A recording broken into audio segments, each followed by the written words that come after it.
So, kung maalala nyo, nag-vlog ako about yung love is like a class standing. Naalala nyo yun. Maraming nag-view sa inyo. Pero itutuloy ko lang. Pero ang topic ko ngayon is emotional investment. Kasi, ano yun eh, pag nag-invest ka sa pagmamahal, although linggo-linggo na yun, pag nag-invest ka ng pagmamahal, sa kahit na kaninong tao, kahit kapatid mo, sa magulang mo, or sa kung sino man tao, emotional investment yan.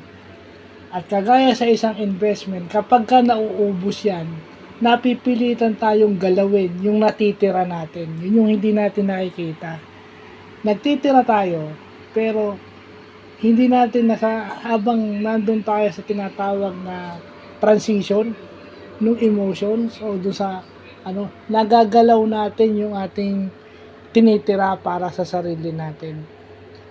'Di ba? Minsan matagal yung recovery or kung masaglit man, minsan naglalagay na tayo ng barrier. No? Ang tendency nun, nagiging mapaghinala na tayo, nababawasan yung pagtitiwala natin dahil ayaw na natin masaktan. And minsan, totally iniiwasan na natin yan by choice. Dahil doon sa masamang na yon. Kasi, gaya sa isang investment, pag nag-invest ka, consider it wrong investment, so anong gagawin mo? Iiwasan mo na yung investment na yon. Hindi talaga siya by design na di ba? Kaya nga, nabully ako or whatsoever, iiwasan ko na yon, ayoko na.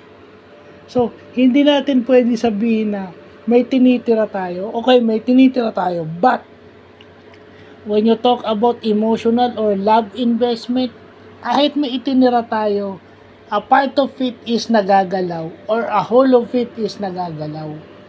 Kasi for our recovery, nagko-compensate tayo.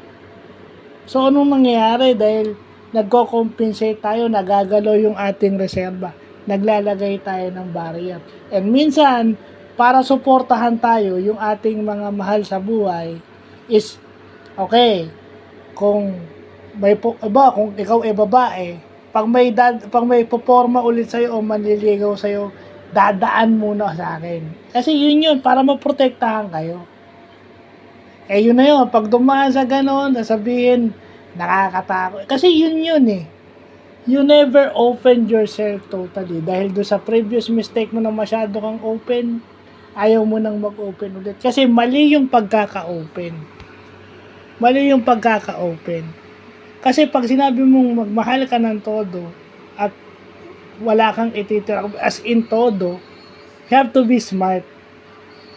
Hindi mo pwedeng pabayaan yung sarili mo while you're in love. Easier said than done. Kasi dapat ang una nyo munang minamahal is yung sarili nyo bago kayo magmahal ng iba. Mag-invest muna kayo sa sarili nyo bago sa iba. Kasi maybe you've given everything hanggang sa wala ka nang ibigay. Diba? Kasi yun. Love is an emotional investment. And just like any other investment, kahit yung reserve natin, nagagalaw.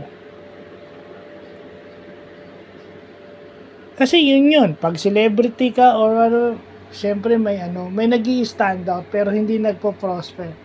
Kasi either the guy is may ayaw bitawan or kasi 'di ba, yung guy pumoporma, may ayaw bitawan. 'Di ba? At hindi alangan naman babae ka, ikaw yung mag-first move, 'di ba? Kasi nga ka na before. So, yung ganyan, hindi pwedeng parating ganun. So, yun lang po.